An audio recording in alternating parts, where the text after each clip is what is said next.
In this video, we will show you how to reset Epson Stylus Photo 1410 printer using resetter or adjustment programs. We suggest you, before you download this resetter or adjustment programs, you need to disable for a while all of your antivirus, including real-time protection and the tamper protection if you are using Windows 10 or Windows 11.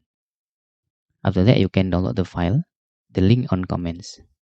After you download the file, you can just right-click on the file and select Extract All. After that, you can open the resettle folder and you can run the adjustment programs. Please click Accept here.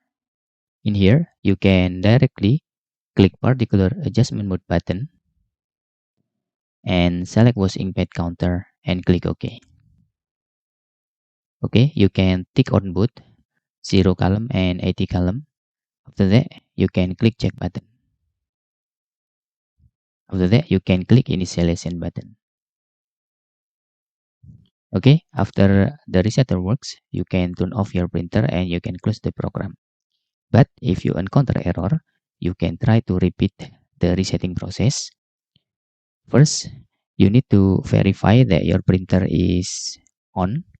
After that, you can try again on another USB port if you have another port on your computer.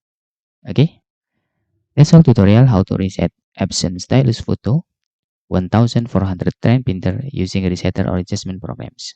Hope this video helpful for you.